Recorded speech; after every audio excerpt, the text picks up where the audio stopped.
maintenant qu'on a peint c'était quelle couleur? New Cottage et les murs qu'on voulait, on va devoir s'attaquer aux murs qu'on a laissés en brun. Il y aura du bleu. Et de ce côté-ci, on va faire une tête de lit. Donc le lit va être positionné par ici. Et on va faire une tête de lit pour masquer la cheminée. Et en fait, cette tête de lit, on va la faire en lambris. Et au-dessus, dans les niches, on fera des petites étagères en mode bibliothèque. Donc c'est parti. On va mettre du tape et on va commencer à peindre en bleu. Et donc j'utilise mon laser pour faire les repères parce que je vais venir faire une structure avec des lithos. Et c'est sur là, donc je vais faire la structure dans les niches et après ça va me permettre de venir fixer le lambris qui est juste là. Et pendant ce temps-là, maman, elle fait de la peinture. Voilà le système de mélange par maman. Ouais.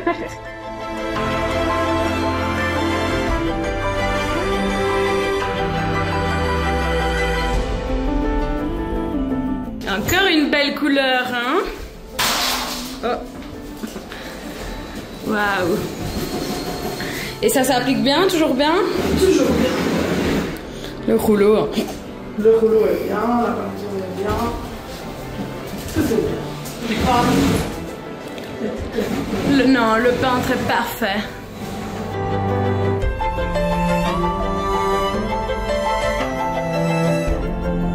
Alors, on va faire une petite pause dans les travaux de la chambre parce qu'on a déjà anticipé les futurs lits, donc les matelas, les sommiers, tout ça, et surtout les couettes, les coussins et les draps, c'est super important.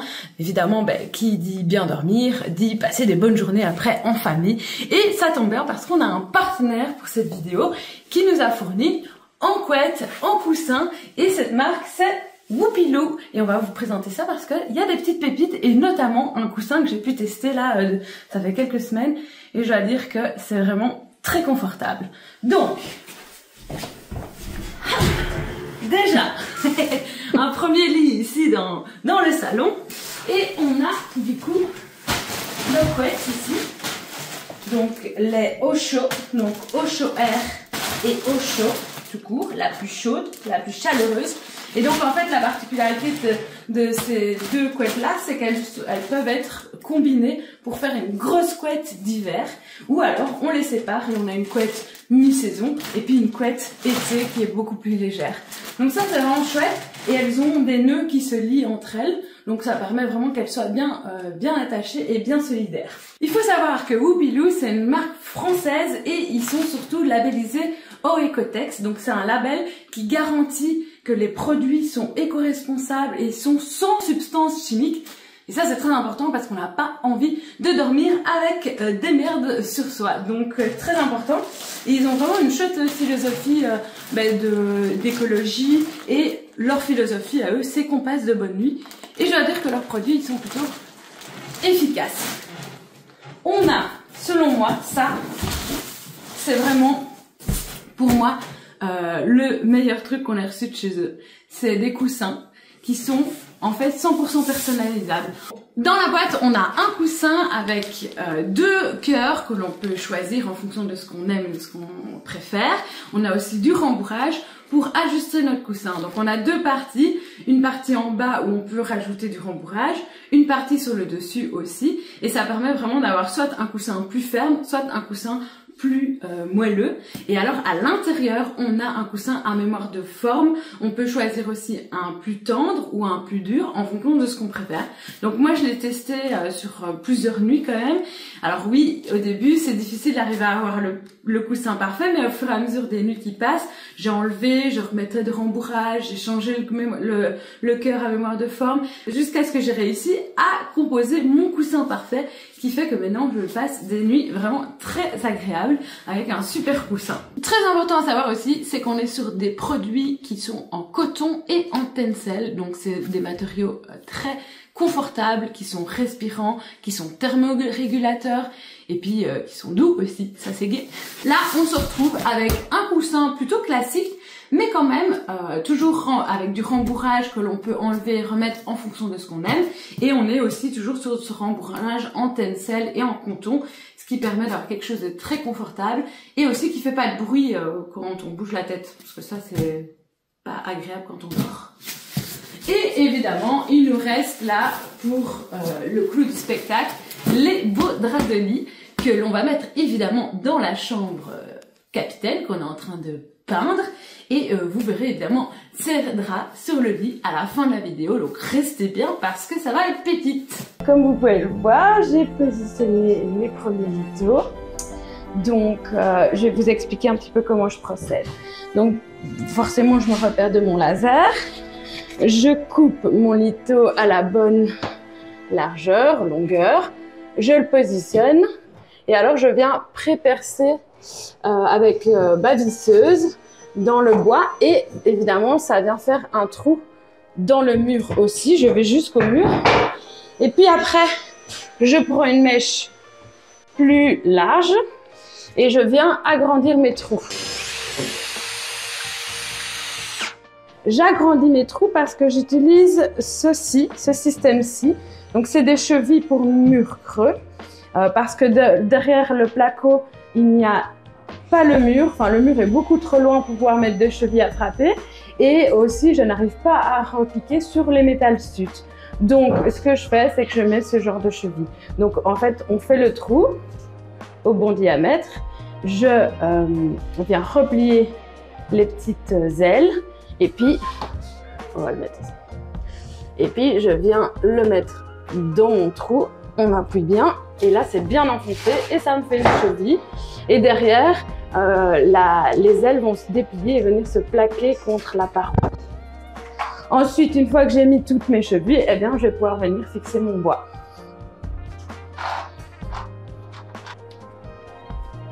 Hop. Hop. Voilà. Et maintenant, je reprends mon bois. Je mets déjà mes vis et je les fais bien dépasser de l'autre côté. Comme ça va me permettre de retrouver plus facilement le bon positionnement par rapport aux chevilles.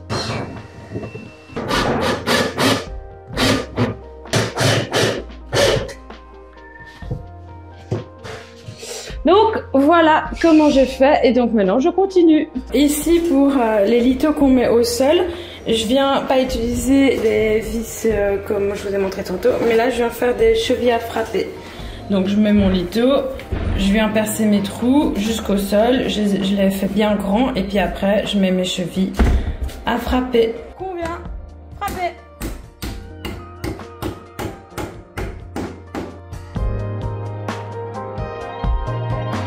Et voilà, la structure est faite, donc c'est du costaud. Après il faudra venir mettre le lambris et clairement avec le lambris ça va encore plus se solidifier. Non, on est contente là. Et alors de l'autre côté, première couche du bleu, waouh, c'est magnifique, c'est magnifique.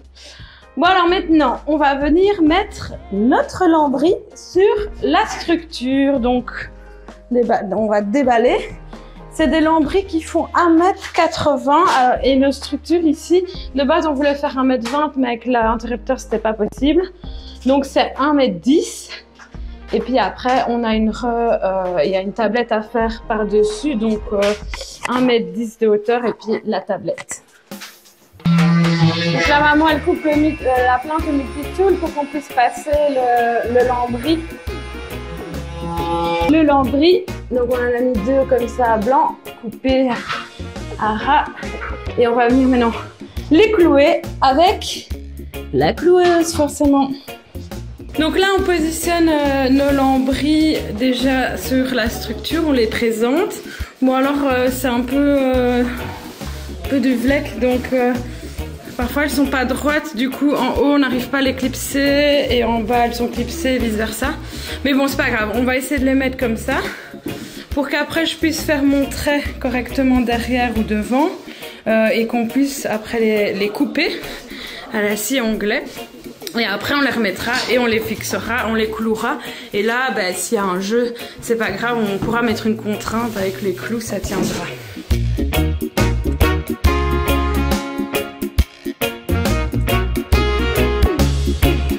Bon alors il y a Amine qui vient faire d'avoir un petit point d'électricité avant qu'on ferme. Parce que là, il y avait forcément une prise qu'on veut venir reporter ici. Comme ça, on pourra mettre le GSM et une petite lampe sur la tablette. Donc il a déjà fait de ce côté-ci, ce sera pareil, donc il a refait il a une rallonge qu'il est venu fixer ici sous le tasseau et qu'il a mis en attente ici. Quand on aura fermé la tablette, après il viendra faire un trou, il mettra son blochet et les prises. Comme ça, il y aura vraiment une prise de chaque côté du lit pour le téléphone. Là on a donc préparé nos lambris et maintenant ceux-là on va déjà les clouer ici après. De lambris. Et puis on avance. Là-bas ça va être plus complexe, mais donc, il n'y a rien qui est impossible. Il n'y a rien qui est impossible. On trouve toujours des solutions. Bon, alors les lambris qu'on vient mettre ici contre le mur, eh bien on les colle.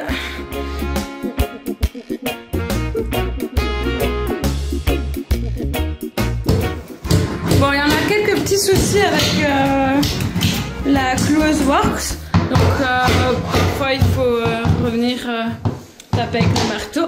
Et donc il nous reste plus qu'un tout petit morceau à mettre là au bout. Et voilà, on a mis tous les lambris verticaux. Et franchement on est contente. Maintenant on va venir mettre les lambris ici pour faire la tablette. Et du coup j'ai mes 4 lames ici, j'ai fait mon trait et je vais couper les 4 en même temps.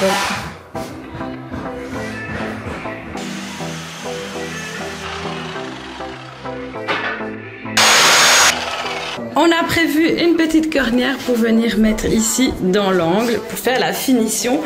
Et donc là on a mis de la colle et on va peut-être mettre un clou ou deux. On va voir si ça n'abîme pas trop la cornière.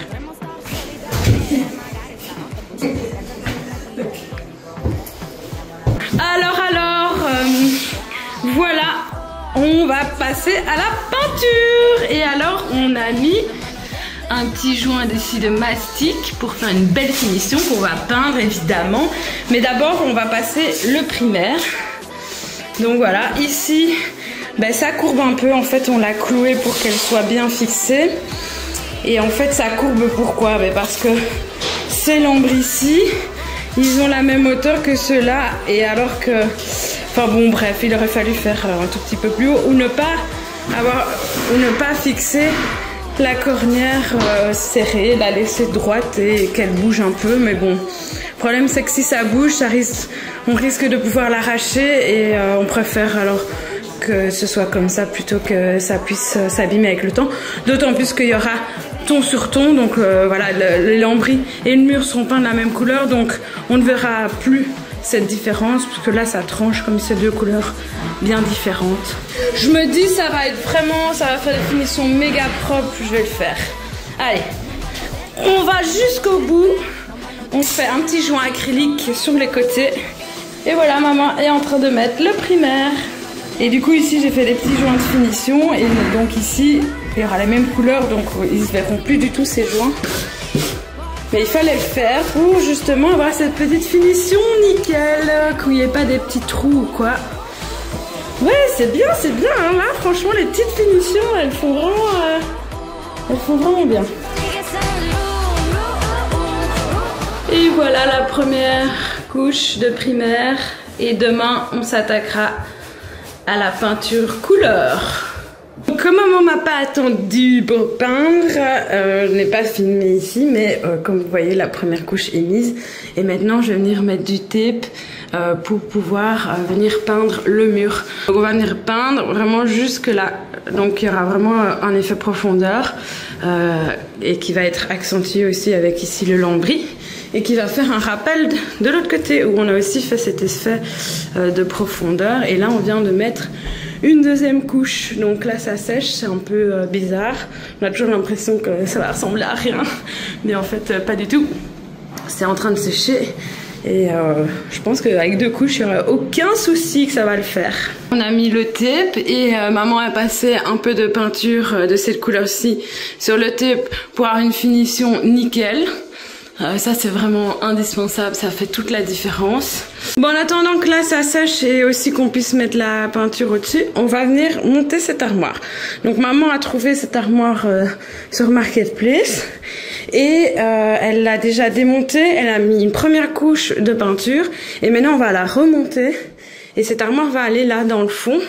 Et c'est pour ça qu'elle est de la même couleur que le mur, pour donner un petit effet stylé. Et du coup, une fois qu'elle est montée, on mettra la deuxième couche de peinture. Ah ouais, ça va être canon! Et alors, pour l'armoire ici, on a un petit souci, c'est que le chapeau, avec les moulures, il est trop grand pour pouvoir passer là. Donc, c'est pas grave, j'enlève ici ce côté-là, je l'enlève là. C'est cloué, c'est facile à enlever. Et puis on va venir découper ici la pointe, comme ça va rentrer et on pourra quand même garder la moulure du chapeau. En tout cas la peinture pentagone sur mur, la peinture mur, elle s'applique vraiment super bien quoi. On a déjà en première couche le rendu, c'est chouette quoi. J'adore quand on enlève les tapes. Et mais c'est pépite. Pépitas.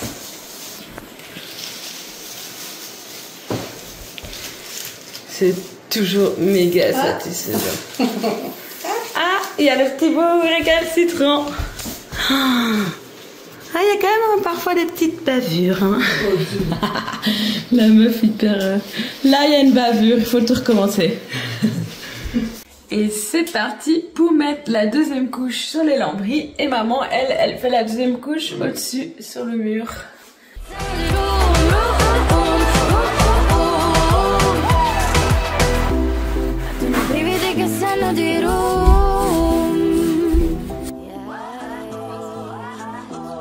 Et voilà, on a fini. Il n'y a plus qu'à enlever le tape et installer le lit et tout ça. Et de l'autre côté, pareil, c'est installé. Donc on fait des finitions, on aménage, on décore et puis on vous montre le résultat tout de suite. Est-ce que vous êtes prêts pour le reveal final? Attention, venez. Elle est sublime. En plus, on a les draps de chez Whoopiloo qui sont vraiment trop beaux. On est super contents. Le résultat est canon.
Que vous trouvez que cette chambre est jolie, n'hésitez pas à laisser un pouce vers le haut, à vous abonner et laissez-nous un petit commentaire, ça fait plaisir. À bientôt.